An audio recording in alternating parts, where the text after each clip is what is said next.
Hi there, I'm Paul Bagnall. Welcome to Market Call here on BNN Bloomberg. Kim Bolton is on the show today, President and Portfolio Manager at Black Swan Dexterity, and he'll be taking your questions on tech stocks, of course, his area of specialty. Call us toll-free at 1-855-326-6266 or send us an email at marketcall@bnnbloomberg.ca. We'll get to Kim Bolton and your questions to Kim in just a moment, but first let's take a look at some of the headlines that we're tracking for you here in the BNN Bloomberg newsroom.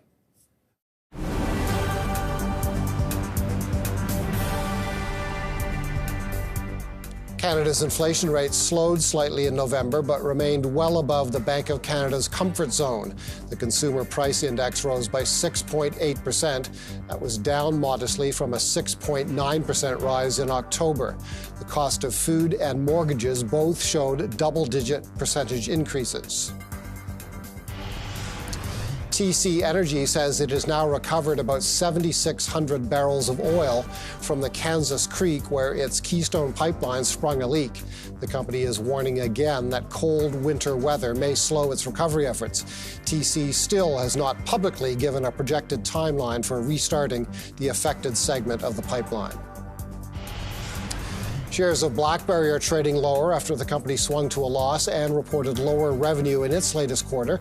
Revenue dropped in BlackBerry's cybersecurity unit. On the positive side, the company notes its Internet of Things business is showing strong momentum, particularly in its software applications for vehicles and trucks.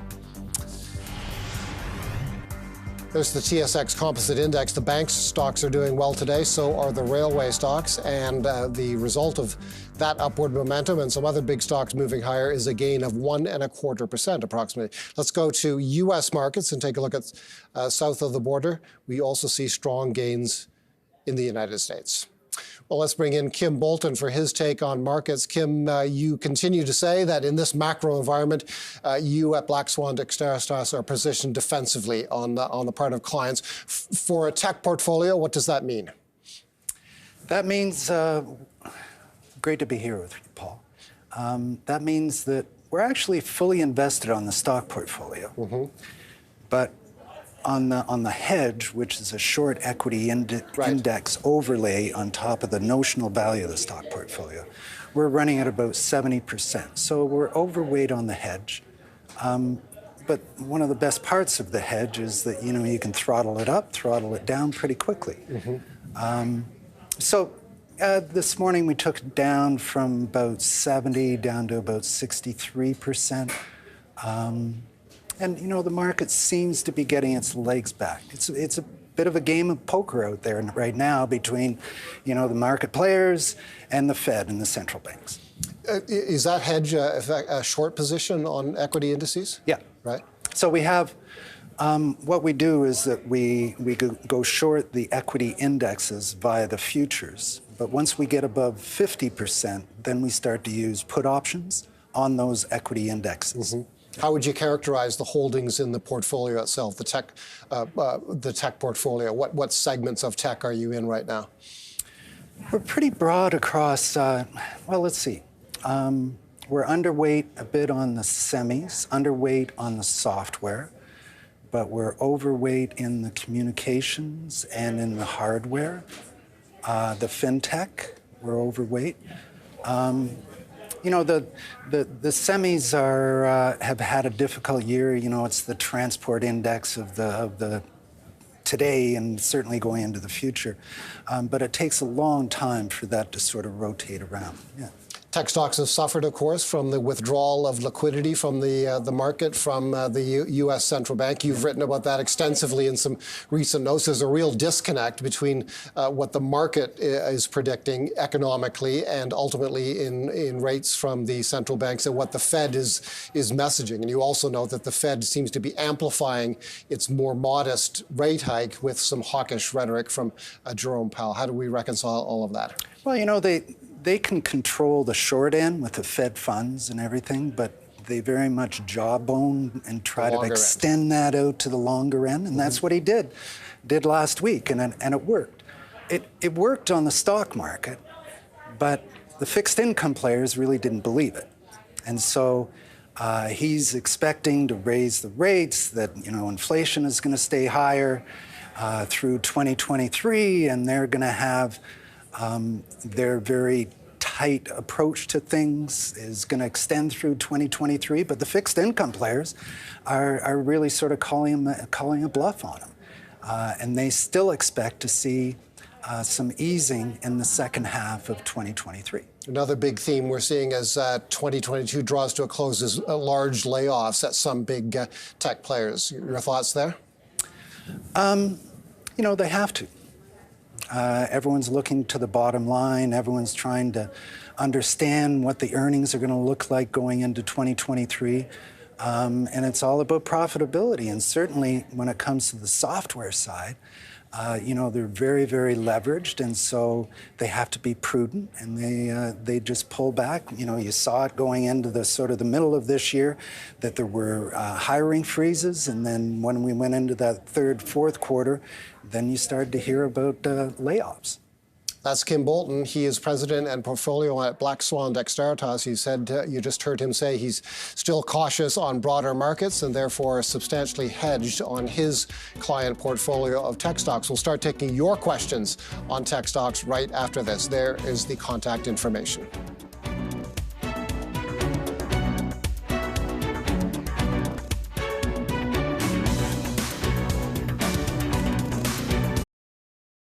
It's been a year for the record books. Unprecedented market volatility, interest rates climbing, inflation not seen since the 80s. What's next?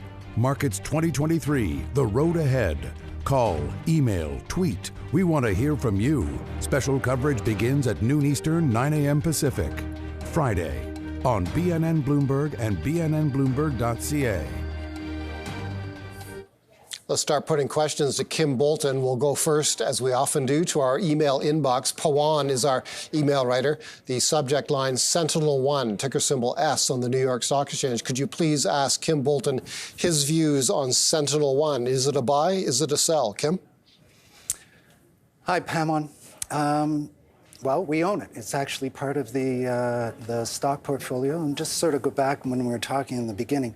In the stock portfolio in the fund, we have 29 stocks. We know those stocks and sort of the farm league behind that, and we know the intrinsic value. And this is a great example, Sentinel-1. It operates as a cybersecurity provider in the U.S. and internationally. It's in that field of what's called XDR, which is extended detection and response. In the past, even with companies like Fortnite or CrowdStrike, that response was more like a small R. But for Sentinel-1, they really have extended, and they are a leader when it comes to the response side. What they do is, they detect the bad people coming in, and then they actually have to get a sign-off from the client that they can, as soon as they experience some bad actors coming into their system, that they have the ability to actually respond to it. And in the past, that isn't really what sort of happened. You sort of go to the client and say, there's some bad actors in your system, and we want your permission. But with Sentinel-1, they actually have it in their contracts that they can actually go out and respond and do what's needed. Let's see. We have currently trading at around 13, and we have a 12-month price target of $25.40. Okay, thanks, Pawan, for your question on Sentinel-1. Let's go on to our second email. Dan is the email writer. The subject is OpenText, a familiar name in the Canadian software space.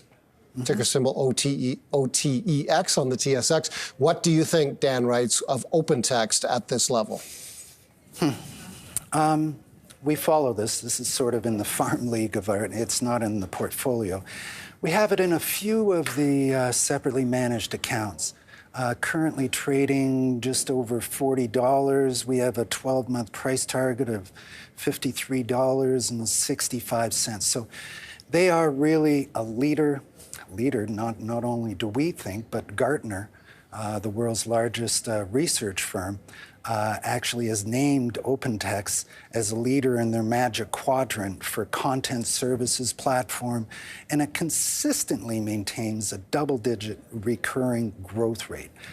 They've had a couple of missteps. Well, as the stock, well, you can see it in the stock.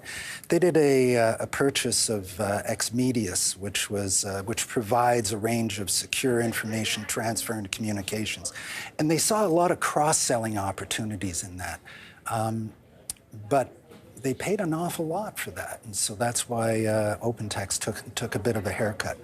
We like it, we follow it.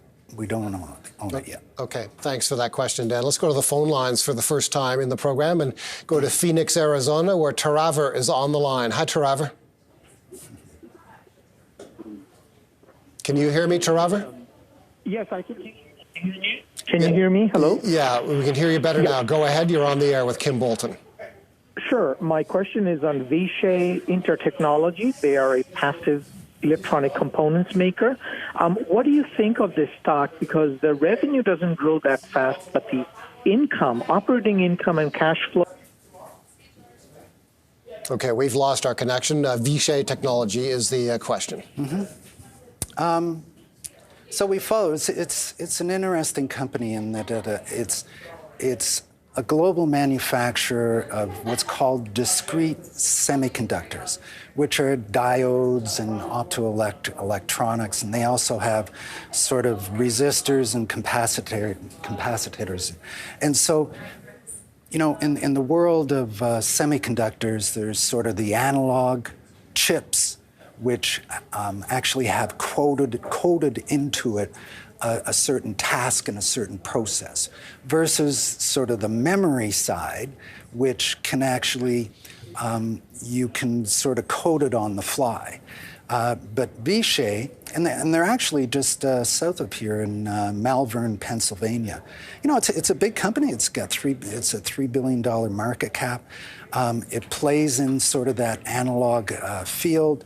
Very, very consistent. You know, if you look at the graph, you know, the way people actually trade this is you sort of buy it down around 18.5 and you let it go up around 21.5. And even during, you know, this bear market of this year, it's sort of kept to that consistency. So that's the way we sort of approach it.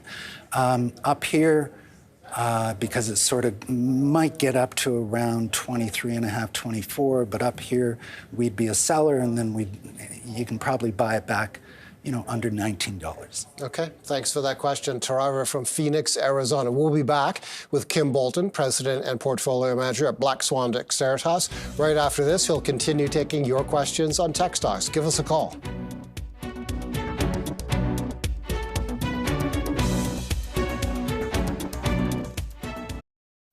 Welcome back to Market Call. Kim Bolton is our guest. Tech stocks is the theme, and Costa from Montreal is on the line. Hi, Costa. Hello, gentlemen. Thank you for taking my call. Mr. Bolton, I would appreciate your opinion on Constellation Software. Would you be a buyer at this level going into the new year? I appreciate it. Thank you very much. Happy holidays. You as well. Thanks, Costa, and happy holidays to you too. Would we buy it here? It's currently sitting just under $21.50. Well, we own it. It's actually it's about a 3.5% position in the fund, and we actually have a 12-month price target of 2,650. So it's still got a good long runway. But it was even cheaper when it was under 2,000, which was just a few weeks ago. I just think that Constellation Software is one of the best run and probably the most diverse of the Canadian technology companies out there. They just have a fantastic league of companies sitting under Constellation. Anywhere from, you know, they service through Jonas Software. It operates about 70 companies, primarily in the hospitality and construction sectors. They have the Valaris Group, which was more of a software as a service, catering to the agribusiness and financial services. Harris Computer, which primarily is for the public sector. So they just have, and they actually have, I think it's 7 divisions, and it's just well run, and it's just a money-producing machine. Really, really like this constellation. And you think that your price target is roughly 2,600? 2,650. Okay, there you go. Thanks for the question, Costa. Dominic is also in Montreal, and he's on the line right now. Hi, Dominic. Hello. Thanks for taking my call. I appreciate it. I'm calling regarding Microsoft, which is regarded as a great long-term holding by most people. But in this inflationary environment, and assuming that interest rates will normalize higher for longer, and considering that I'm not hedging my portfolio at all, I would like to overweight Microsoft at some point. At what price would you feel comfortable overweighting Microsoft over the next, 3 years or more? Mm-hmm. Well, when it got down toward that 210 level, that was really the time. Sitting currently just over 243. We have a 12-month price target on Microsoft of 306.5, so it still has a good long runway. This is actually the second largest holding in our portfolio. We have about a 8.2%. And we were just talking about it this morning, whether we should actually trim it, and because we had a couple of stocks, which I'll talk about later, that we wanted to put into the portfolio. But, Microsoft is just the poster child of diversification in the technology arena, all the way from the hardware to the software. And on top of that, it's just a very, very well run company. Mm-hmm. So I think it deserves. I think you will see over the next 12 months it get over $300. And if you can buy it anywhere south of 220, that's a place to actually add to it. And I'll quickly give you the analyst consensus profile from Bloomberg. Of the 57 analysts that cover the stock, 53 have buy ratings. So there's overwhelming support for the stock among Wall Street analysts. Let's go to Doug now. Doug is in London, Ontario. Hi, Doug. Can you hear? I'd like to know what you think of Converge Technologies. I think you've talked about it in the past. I think you kind of liked it, but you've taken a bit of a haircut along with everything else in its sector. Do you own it, and what do you think of it going forward? And happy holidays. Thanks very much, Doug, and happy holidays to you, too. We don't own it, but you're right, Doug, we do follow it very, very closely. Converge is a Canadian company, regionally focused, involved in end-to-end IT service providers, ITSPs. And basically, they go out and they seek sellers of digital transformation, cloud, compliance, cybersecurity, and they acquire them. And they've really sort of built up 2 offerings, 2 solutions, blockchain solutions, and then also IT spend optimization solutions. We have, so currently trading at 445. We're sort of with the rest of the analysts out there looking for a 12-month price target of $6. Okay. Thanks, Doug, from London, Ontario, on Converge Technology. Kim says he's got a price target on Converge of $6 per share.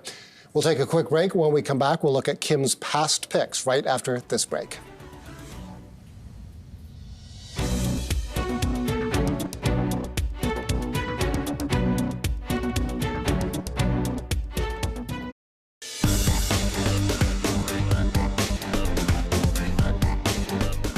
Welcome back. Let's go to past picks now. We'll go back in time to December 29th of 2021, so almost exactly a year ago. We have the first past pick was Unity Software. Now, keep in mind, the past year, of course, has not been kind to the tech sector. Unity Software, ticker symbol U in New York, recommended at $144 and change, now trading at just under 28. That is a wipeout of 81%. Kim? Well, we don't own it. We did own it back a year ago, but we got out of Unity in February. If you remember, so when interest rates started to go up, all of the software as a service companies, very leveraged, very dependent on debt and so on. And it's interesting because in the world of software as a service, you might think, well, why would they have so much debt? They have so much debt because they spend that money actually on getting talent. And, all the way through, well, for the last 10 years until this year, that talent was very, very expensive, but it was also it was also something that was hard to find. So anyway, Unity Software is a fantastic company. Think about it. This is a game development company, which is actually used, their software is used to make over 50% of the world's gaming out there. And so their platform is so very important. But the problem was, as inflation came up, interest rates started to go up, and then all of these software as a service companies got taken to the woodshed. Yeah. Now, we learned our lesson back in February of 2021 when there was that spike in interest rates. And then we realized then that all of these companies were frowned upon when interest rates go up because they're paying for their debt and so on. And so last year, going into December, certainly into January and February, as interest rates started to go up, that's where we really got rid of a lot, if not all, of our software as a service.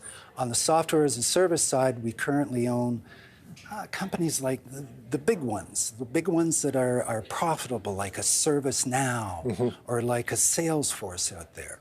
But for some of these companies, they're just sort of on the threshold. Unity actually reiterated in their most recent earnings call that they expect to be break even when they report for their Q4, despite a lot of these headline pressures. So it's a great company, tremendous value, but you're going to have to wait until the Fed actually does that pivot. Okay, we're going to have to move fairly briskly through the next two. Yep. Number two is CrowdStrike, ticker symbol CRWD on the NASDAQ. You can see the numbers there, down 49% over the past year. So CrowdStrike provides cloud-delivered solutions for endpoint and cloud workload protection. So it's a cybersecurity company, currently trading 107.5. We actually own it. We have a very, very small position, a little less than 1%. We have a 12-month price target of $180.70. And they really are one of the leaders when it comes to, next to SentinelOne. CrowdStrike is a great leader in endpoint and cloud workload protection. Okay, and the last one is one that has actually beaten the tech sector in terms of performance by a wide margin over the past year. Oracle, you can see those numbers down on a total return basis by 7%. That would stack up pretty well compared to a 31% meltdown in the NASDAQ composite. What do you think of Oracle at this juncture? Well, Paul, you think back, 3-4 years ago when, Amazon with AWS, Microsoft with Azure, and you had Google with their cloud platform, and they were just making hay hand over fist. And Oracle actually pivoted and they got into the cloud business. So their long-term strategy is really starting to bear fruit now. And the company still trades only at 16 times forward earnings, and its price to sales multiple has really not changed that much. So even though it's actually, you can see it on the charts, that it's actually climbed back significantly, we still see it as a great long-term hold. This is actually our 6th largest holding in the portfolio, currently trading at 81.5. Hasn't got that much of a runway left, but I would imagine going into the next earnings seasons, people are going to raise their target. We have a price target of $85. So once it gets within sort of that 5% level, we'll start to trim. Once it gets to the 85, we'll take another third off, and once it goes over 85, if there isn't any change in our view on their earnings, we'll take the rest of it off. Okay, those are Kim Bolton's past picks from just about a year ago. We'll be back with Kim after this. He'll continue taking your questions on tech stocks. Stay tuned.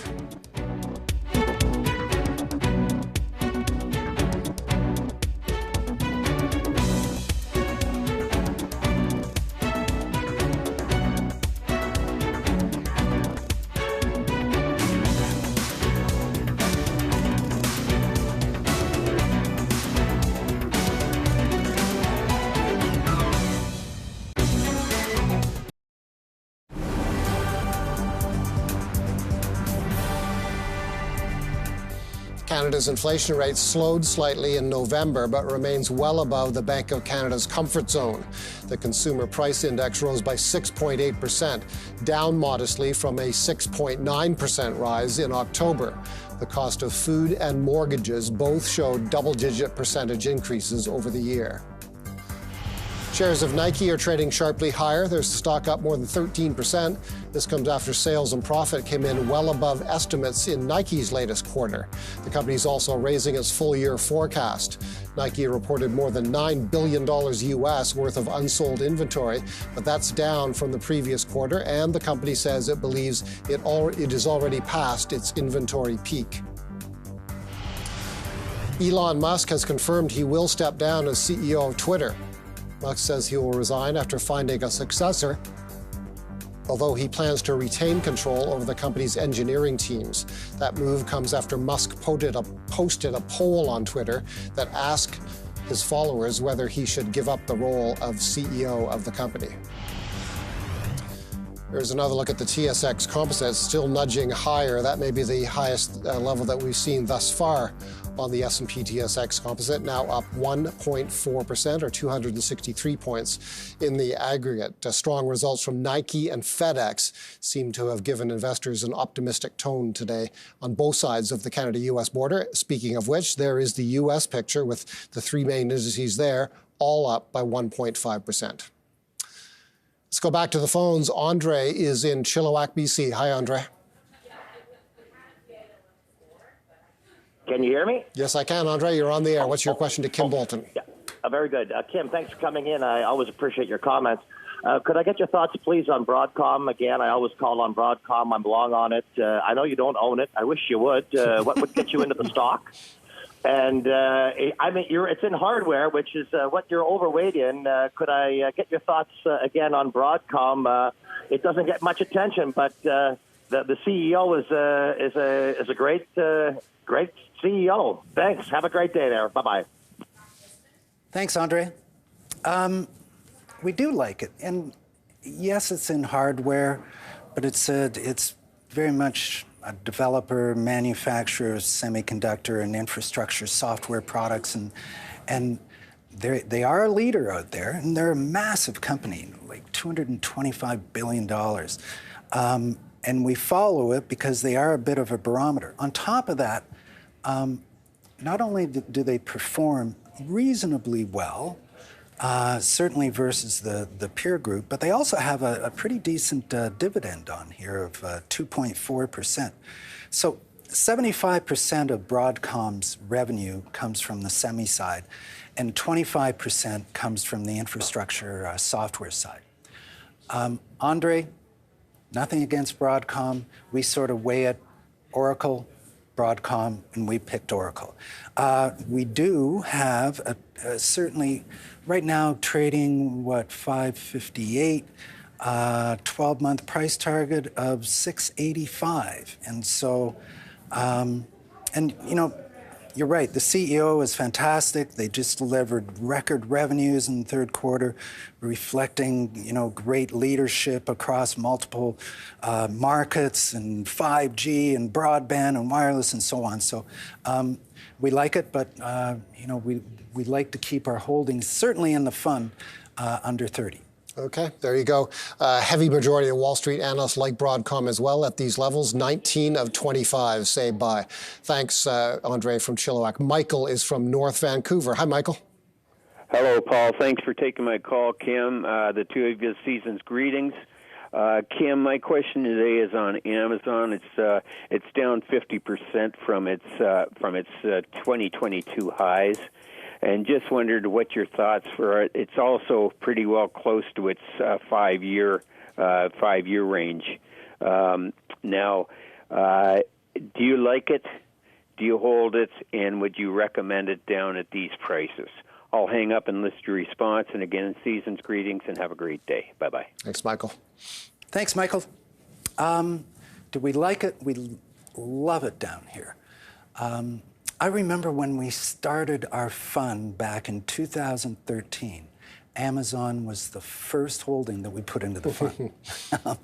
And, we've trimmed it here and there. But we currently have a position of 7.3% in the fund. We have it in multiple of the separately managed accounts. Currently trading just under $87. We have a 12-month price target, and hold on here, at $140. So it has a great runway out there.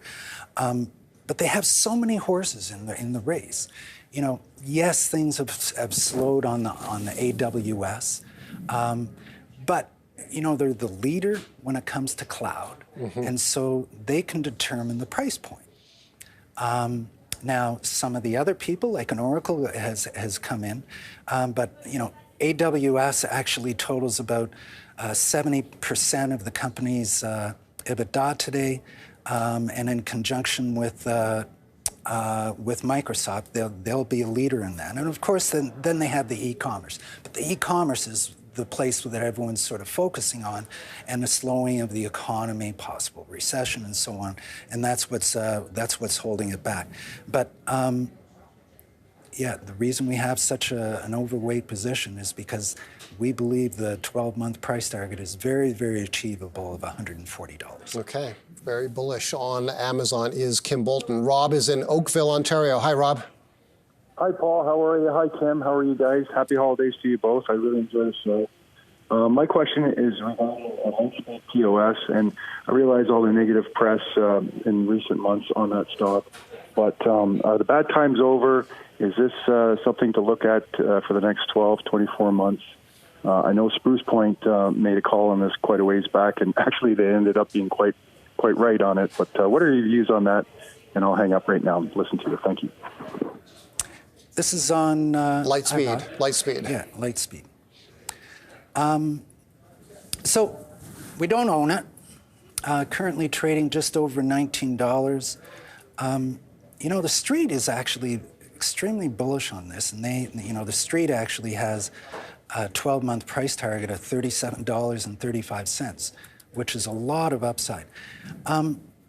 Rob, I've always found it very, very difficult to sift through the financial metrics of Lightspeed, and it's constantly changing. And I understand that it's a changing business in this e-commerce business, but the one that it somewhat competes with Shopify, but we would much rather sort of gravitate over into Shopify, and it's just trying to get a handle on the financial metrics around Lightspeed, which is our issue. Okay, that's Kim Bolton on Lightspeed. Thanks for all those questions. We'll be back again with Kim Bolton, President and Portfolio Manager at Black Swan's Xeristos, continuing with your questions on tech stocks.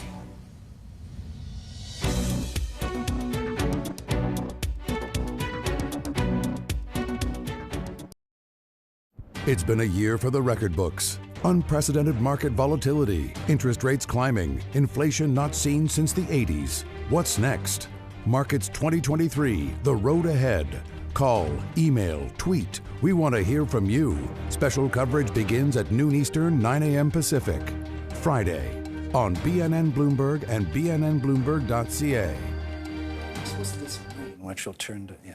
Dennis is from Vancouver, and Dennis, you are our next caller with Kim Bolton. What's your question to Kim?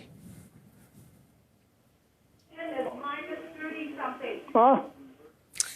Hi, Dennis from Vancouver. Can you hear me? I'm on the phone. Okay, we got a bit of a garbled line there. I know that Dennis was asking about short-term bonds. Well, you're probably all wondering why in the world a technology portfolio manager would actually accept a call on short-term bonds. But as we were just sort of talking, it is the tail that wags the dog, and I've been involved in this business for 35 years, and they always say the smartest ones in the barn are the fixed income traders, and then the foreign exchange, and then the stock traders. And so, the fixed income guys are really trying to call the bluff on the central banks, that they're trying to extend their short-term impact on interest rates out through the curve. And it's sort of worked for a few days. I don't think it's going to last very long, though. Think about it. The 10-year Treasury, only, 2.5 months ago was up at 4.2, 4.3. And here it is back to 3.6. So there is a concern, and listen to the bond market, listen to the short-term bonds, long-term bonds, of what the economy is going to look like next year, and then extrapolate it, and remember that the stock market is always supposed to be a barometer of the economy 6 to 9 months out. Right. So that's why we're biting at the bit to actually take that hedge off, because you can see it in our stocks that so many of our stocks have such rich intrinsic value. And so when we take that hedge off, this market is just going to absolutely rip. Okay. Short diversion into the bond market with our tech specialist. So let's go to Peter now. Peter's also in Vancouver. Hi, Peter. Hi, thank you.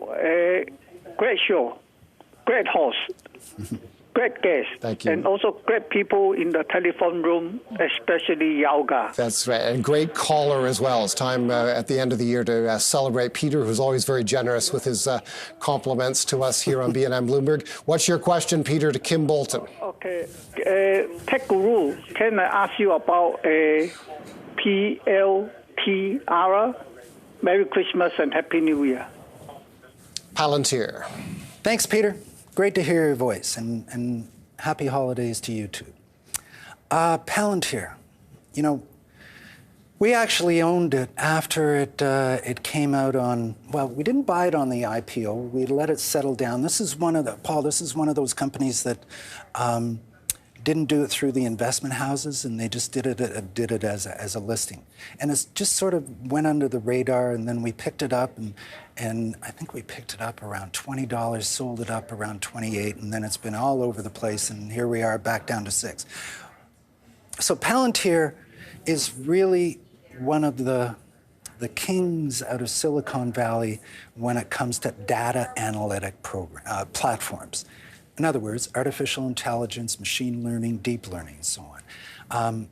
And one of our analysts who lives in the Valley, I always talk to him on a Friday, and he always talks about, Kim, the most important part about the Valley is actually to follow the people. Smart people attract smart people, and Palantir really attracts the AI people. That's the place to be. But the problem is, as we talked about before, talent costs a lot of money. And so what they have to do is they have to give options to them. It's not the full story, but it is part of the story that a lot of these very, very smart AI specialists that come to the firm have their options, and they want to monetize it later on. So it sort of puts a bit of a lid on the stock. Everyone thought that it's sort of cooled down going into this bear market, but it really hasn't. Now, certainly right now, sitting at 645, we have a 12-month price target of $9.30. So it's probably a good place to pick it up.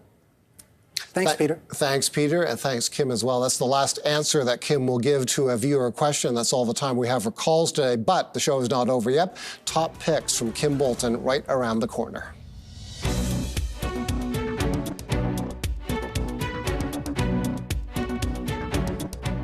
Welcome back. Let's get to top picks from Kim Bolton. Nintendo is the first one. It trades by way of an ADR on the over-the-counter market in New York. Nintendo, why is this a top pick? And you were telling me during break, this company is well over 100 years old. That's awfully old for a video game company. It's amazing, isn't it?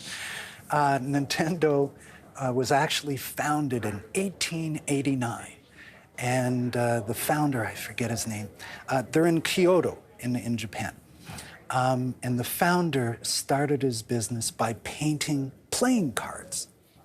And then here you are 130 years later, and they are the leader when it comes to game consoles, mobile games, IP licensing business. So it's just the playing cards back then were called Karuta playing cards. And they're still around. Anyway, currently trading at just over $10. We just added this to the portfolio today. We took a bit of money out of some of our larger holdings of Microsoft and Amazon and Google, and put it over into Nintendo. You know, they have a number of classic titles, all the way from Mario Kart to Smash Brothers Ultimate and so on. They have a very, very healthy pipeline. They expect to expand on their Nintendo Switch Online subscription plan and so on. But this is just it's a leader in gaming, and it's just sort of flown under the radar. Now, it is an ADR. It's unsponsored. So it is a bit difficult, and depending on what platform you're on, it might be a little difficult, but you can always buy it when you buy the BSD Global Tech Hedge Fund. Yeah, and I've actually looked, we were showing facts and figures with respect to the ADR there.